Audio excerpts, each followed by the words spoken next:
Hello students, how are you? I hope all of you are fine. So in today's session we'll be talking about Kingdom Monera. In earlier session we have discussed about the different kingdoms and their characteristic feature. Our outline we have seen. Now today we are going to discuss about Kingdom Monera. So the Kingdom Monera includes the organisms such as prokaryotes or the prokaryotic organisms. Organisms. Okay, so what do you mean by prokaryotic organisms?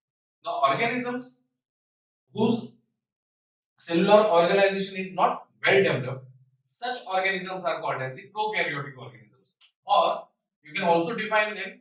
These are the most primitive type of organisms in which the cellular organization is not well developed.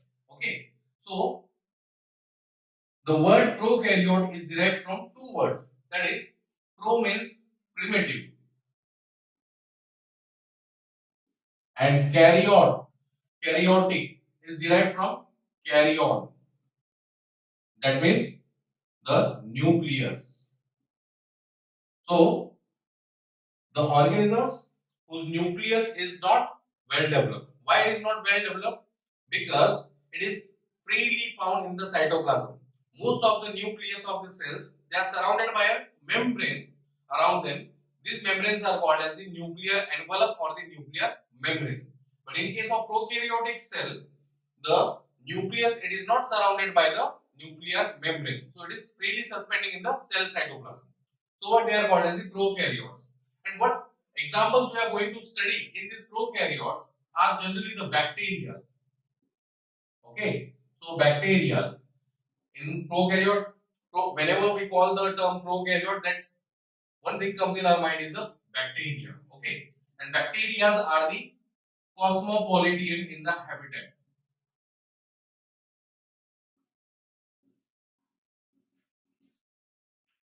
Okay, cosmopolitan in the habitat. So see here, these cosmopolitan means they are found in each and every extreme conditions as well as in the normal conditions. So they are found everywhere in the atmosphere.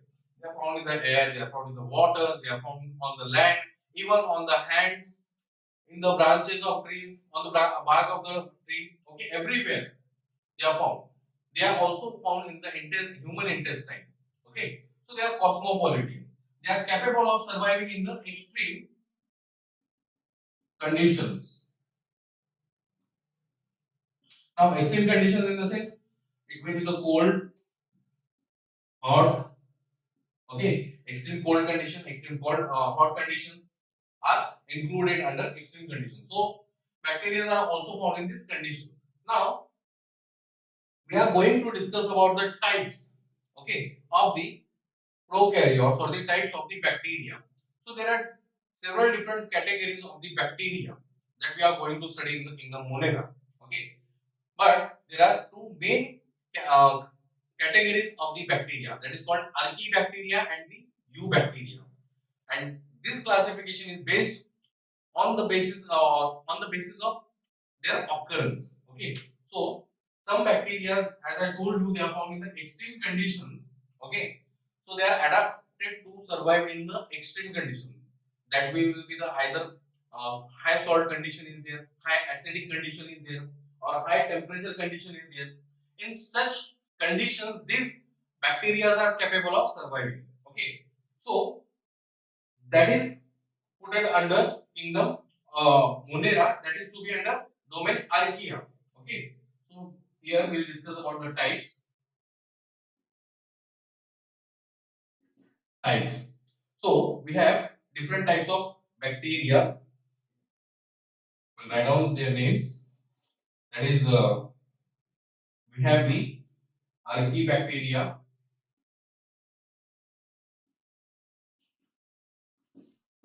we have the Eubacteria, then Cyanobacteria, then Rickettsia,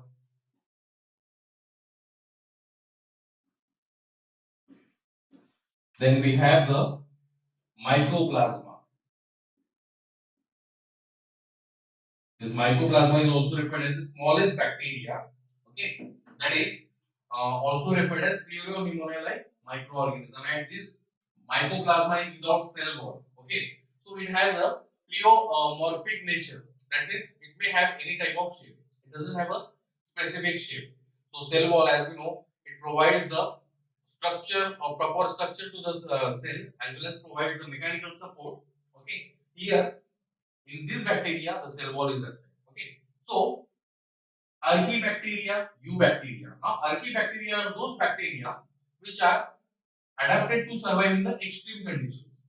Okay, these are adapted to survive in the extreme conditions. That means they are either found in the thermal vents, okay, thermal hot springs. Then they might be found in the extreme saline condition. Okay, some are responsible for formation of the methane gas also. So these are the archaebacteria. They are also referred as the ancient type of bacteria or the old type of bacteria, and they are supposed to evolve after the formation of Earth. So they were the first organisms which are supposed to found onto the Earth. Okay, so these are the ancient bacteria.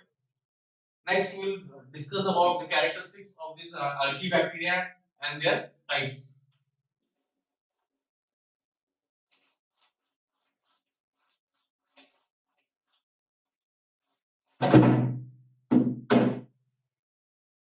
So, archaebacteria, that is the first type, that is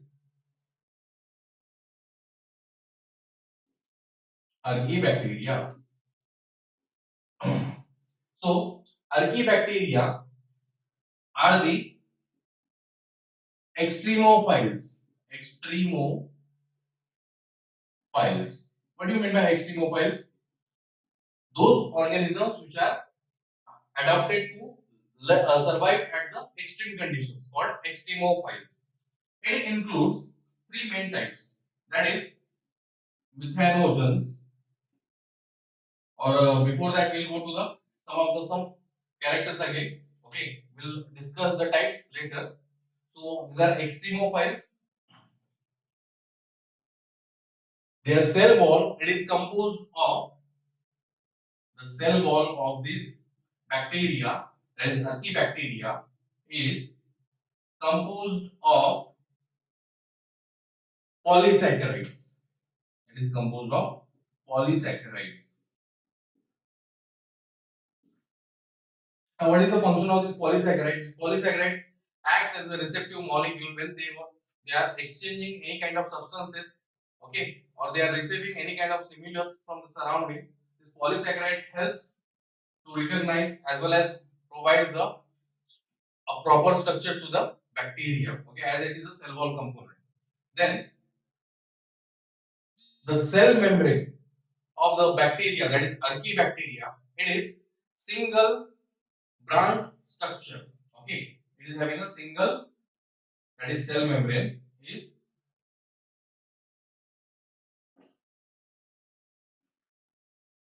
single branch membrane. So this is about the some of the basic points about the archaebacteria. Now we'll see the types. So types. There are three different types of the archaebacteria. One, that is methanogen. Second is the halophiles. Third is the thermos or thermoacidophiles. So there are three different categories of the archaebacteria, that is the methanogens, halophiles, and thermoacidophiles. So methanogens are those which are responsible for conversion of organic substances or inorganic substances into the methane gas. These are generally found in the organic waste of the living organism. Take an example of a biogas production or biogas plant situated in a farms. What it does, it converts the organic waste that is being excreta of the animals, okay, into the methane gas. So how it is converted into methane gas? By the processing of the methanogens, okay, methanogens are the bacteria or the methane producing bacteria. Okay, so they convert carbon dioxide the into the methane. Okay, and that to be under anaerobic condition. Okay, so their mode of respiration is anaerobic over here, right? So they don't require oxygen for their growth and multiplication. And so what they convert the carbon dioxide into the methane. You know, carbon dioxide, where it is present, it is being expired by the humans or other animals during their respiration. Okay, so when we respire, we exhale out the carbon dioxide. Okay, and wherever there is excess of carbon dioxide into the atmosphere, that condition cannot be referred as the aerobic one because there is a less amount of oxygen, right? So here anaerobic condition will be maintained in the methanogens. So there are different examples of these methanogens, which are those like methanobacterium, methanococcus,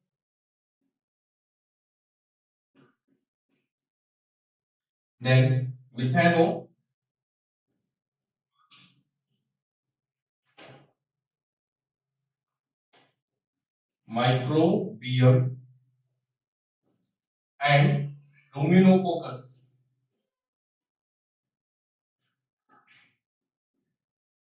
So these are the different category of the methanogens and are responsible for conversion of the organic gases into the methane. Okay, so you can also write like that CO2 is converted into methane. Okay, CO2 is converted into methane. So that is how methanogens work. Now halophiles. What are halophiles? Halophiles are the salt-loving bacteria, or they are found in the extreme salinity conditions.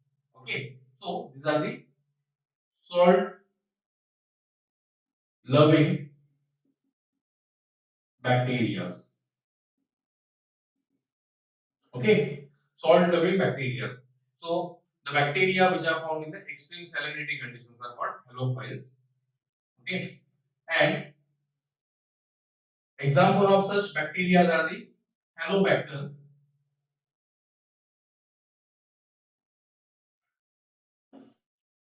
Holococcus. Okay, Halobacter, Holococcus. These are the examples. Okay, of the halophiles. Now the another category, that is the third category of the Archaebacteria, is the thermoacidophiles. Okay, what is that thermoacidophiles? Basically, these are the bacteria which are adapted to survive in the extreme temperatures. Okay, extreme hot temperatures. So the name indicates. Okay, third one, thermoacidophiles. These are the bacteria. They are generally grow at very high temperature, or they survive at very high temperature.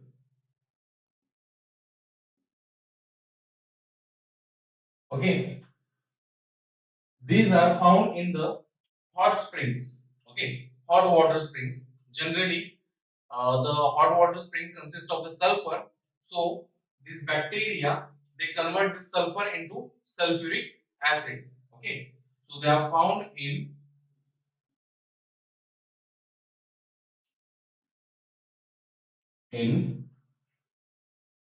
hot sulfur or simply you can write hot springs, where they convert sulfur into H2SO4, that is sulfuric acid. Means they oxidize the sulfur to form this sulfuric acid. And when the sulfuric acid is formed, the medium of that bacteria where it is living, it becomes acidic. Okay, it becomes acidic. So these are supposed to grow in that medium. And so what they are called as the thermoacidophiles. and the temperature that ranges for during their metabolic activities, or the temperature where they are found, is approximately from 80 degrees Celsius to 100 degrees Celsius. Okay, that is the temperature range for growth of such bacteria. That is the thermoacidophiles. Okay. Now, what are the examples which can be seen under this thermoacidophiles? We have three different examples. One, that is the Thermus aquaticus. This is a bacteria, Thermus aquaticus. Aquaticus. Now, what it does actually? See, this bacteria is nowadays it is used most widely in the field of genetic engineering. Okay, for polymerization of the DNA. As this bacterium consists of a enzyme which can polymerize their DNA, or it can amplify the DNA at higher temperatures. Okay, so we are using in the thermostable PCR machine. Now, we'll discuss about the PCR when we'll discuss further in the biology. Okay, when we will go to the applied biology branches. Okay, now apart from this Thermus aquaticus, we have Sulfolobus.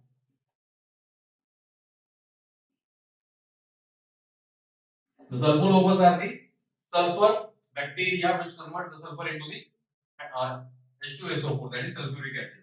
Then we have thermoplasma.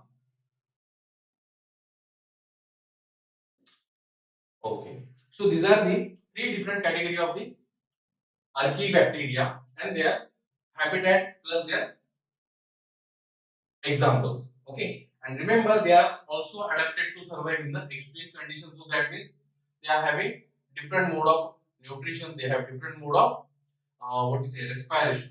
About that we'll discuss when we'll discuss or when we classify the bacteria on the basis of their mode of respiration. Okay. So this is about archaebacteria. Another domain that is called eubacteria. Okay. We'll discuss about eubacteria again.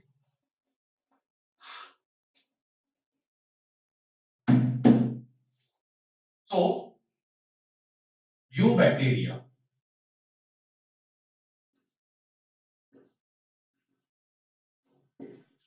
Now, eubacteria are the true bacteria. Why they are called true bacteria? Because these bacteria are found in the present days. Okay, they are found in the these advanced days. Okay, or they are also referred as the advanced bacteria. Now, eu means true. Okay, and bacteria means bacteria. So these organisms are the true bacteria. Okay, and they are found everywhere in the atmosphere. Okay, some of them are capable of surviving at some higher temperature, not extreme temperatures. Okay, so eubacteria are the actual prokaryotes nowadays. Nowadays we are studying about these bacteria more. Okay, so let's go for a historical account of this eubacteria. Okay, so in 1695, the Antony von Leeuwenhoek,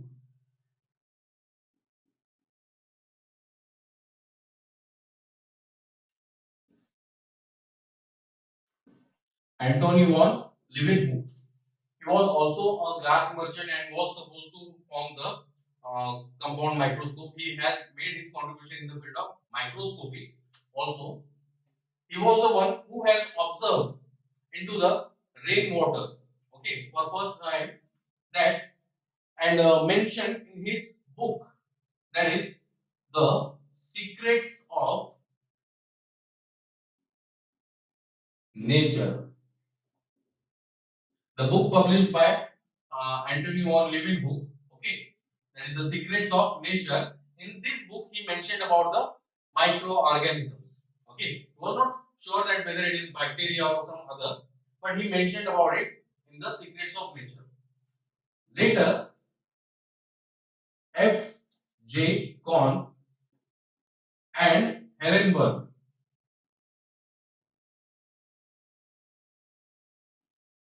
F. J. Kohn and Herenberg was the first to coin the name bacteria. Okay, they coined the name bacteria.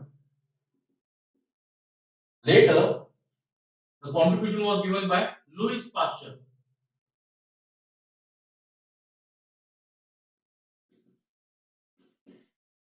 Louis Pasteur, we know that Pasteur means we are aware with the technique to preserve the drinks from the decomposition, that is called pasteurization, right? Every day we do the pasteurization in our kitchen. How? By boiling the milk. Even we are boiling the water which is we are using for drinking purpose, right? So that is nothing but a pasteurization. What we do, it's not just boiling and keeping it as it is. After boiling, we have to maintain it for certain period of time. That is called pasteurization, and that was given by Louis Pasteur. Now, Louis Pasteur was the one who called the who proposed the germ theory. Okay, he proposed the germ theory. He called bacteria as the germs. He called bacteria as the germ, and later he proposed the pasteurization. And what is the pasteurization temperature? It is approximately 60 degrees Celsius for 30 minutes. That is the pasteurization temperature. Okay, pasteurization. Later, Robert Koch.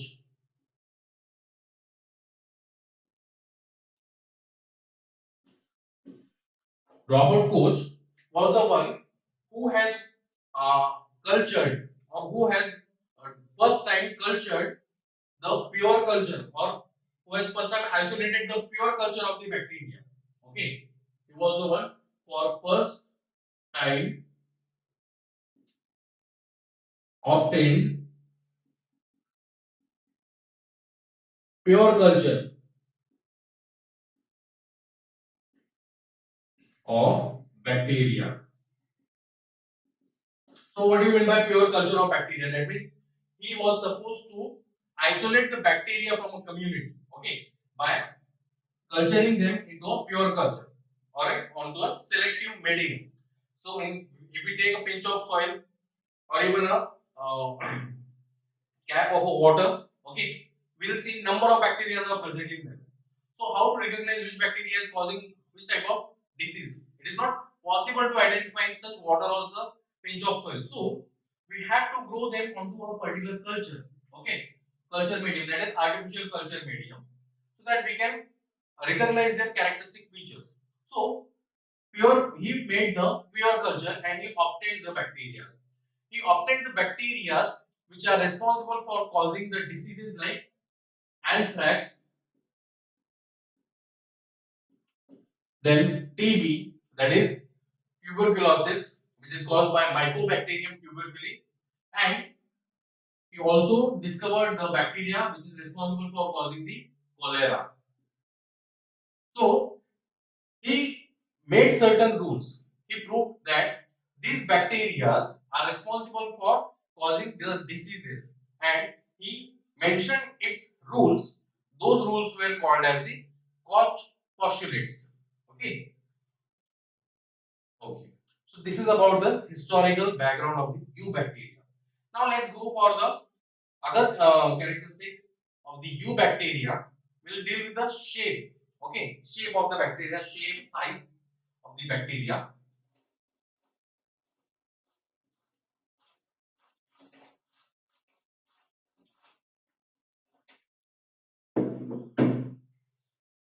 So as we have discussed about the different types of bacteria, that is Archaebacteria, eubacteria. In eubacteria, we'll talk about the shape.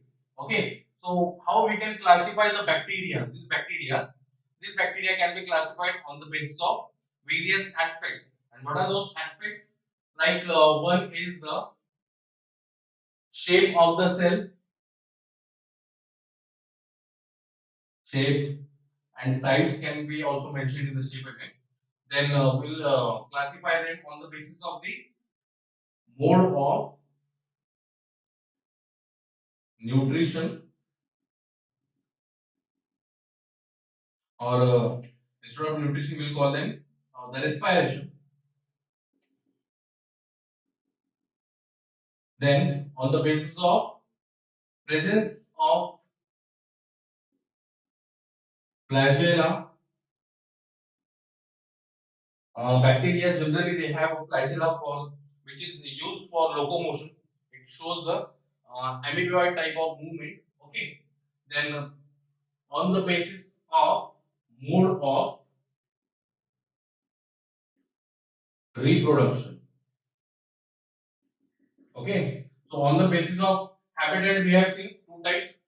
On the basis of shape, we will discuss about different shape of the bacteria.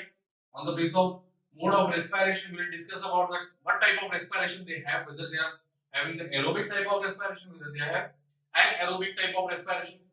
Then we will discuss about presence or absence of the flagella.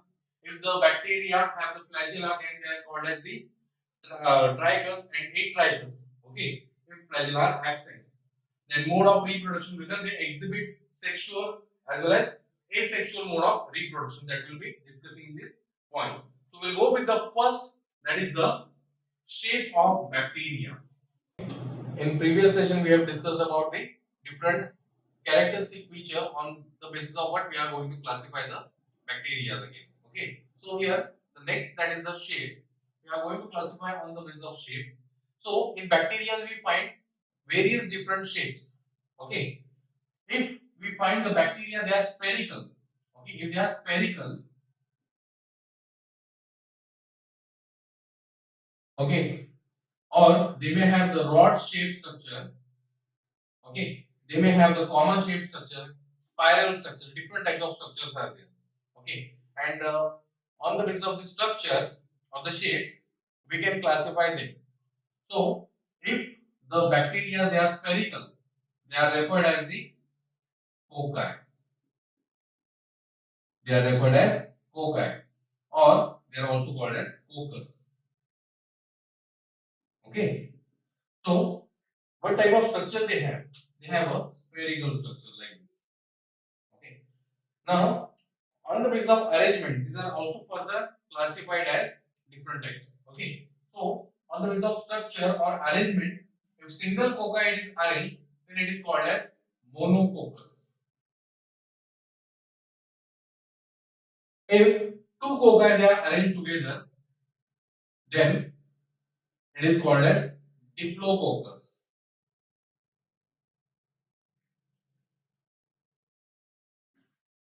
If four cocci they are arranged together, then they are called as tetrad. If more than four, that is around 8 to 64 cocci they are arranged together, then they are referred as sarcine. Like 8 are there. Okay, so they are referred as the sarcine.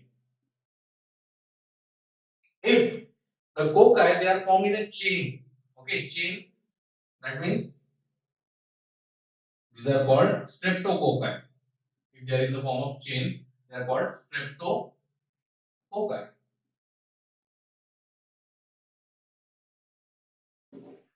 If they are formed in the arrangement of cluster of grapes, okay, you know the cluster of grapes. When we see the grape, they are having clusters in the clusters, right? So if such a structure of cocci is there, okay, cocci they are in the form of clusters, then they are called as the staphylococci. Staphylococci. Okay, so these are the cocci, coccus. Okay, so on the basis of arrangement, there are different categories: monococcus, diplococcus, tetrad, sarcine, streptococci, and staphylococci. Another shape of the bacteria is rod shape. Okay, apart from spherical, we also see the structures which are rod shape. Okay, so these rod shaped bacteria are called as the bacilli or bacillus. Okay, so bacilli or bacillus. So these are generally the rod shaped bacteria. Rod in the sense they are oval but elongated structures are there. So they are referred as rod shaped bacteria. Okay. Now, on the basis of arrangement of these rod-shaped bacteria, they may be of They may be singly arranged, that is called as the monobacilli again. If two are there, called diplobacilli.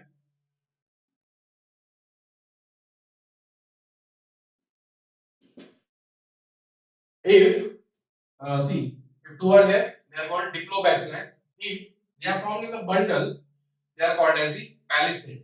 Okay. If suppose they are in the bundle, right, like this, so they are called as the palisade. So there, these are the different arrangement of the bacilli. Okay. Then apart from that, we have third type, that is called Vibrio. Vibrio in the sense, the bacteria, they have a shape which is similar to the comma. Okay. In the sentences we put the comma, right? Similar structure is being shown by this Vibrio.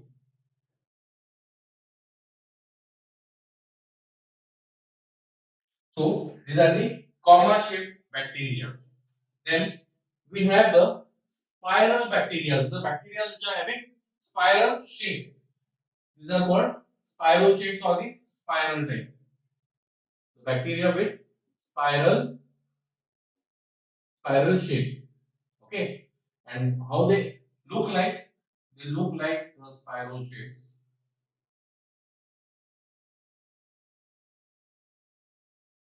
Okay. So such a structure can be seen. And another category or the another shape is called the mycelium. I'll write here mycelium.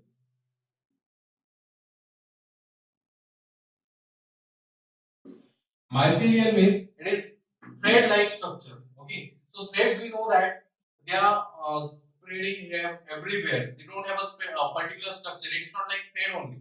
Okay, it is a bunch of threads. So mycelium, or even when we see the cotton threads. Okay, they are in the very branched manner. Okay, they are having certain branches. A complex structure can be seen, a ball of cotton. We can find the threads. They are not singly arranged. Okay, so they are complex type. So here also mycelium means the irregular shape of the bacteria can be seen. Okay. Now these are the different shapes, and on the basis of shape we can classify them. Cocci, bacilli, vibrio, spiral, and mycelium. Okay. So these are the some of the shape of the bacteria. Now let's come to the size. When it comes to the size, the bacteria may range from 0.1 to 5.0 micron meter. Okay, this is the range of the bacteria. In some books, it is also been given like it may vary up to the 10 micron meter in the diameter. Okay, so we'll get different references, but approximately somewhere it is also been concluded that its size is approximately around 2.0 micron meter. Okay, so you'll get the variations, but it is not exactly clear. Okay, now this is about shape. In the next part, we'll be discussing about the mode of nutrition, sorry, respiration, then mode of reproduction. Then we'll be talking about the classification of bacteria on the basis of presence of absence of the flagella. Thank you.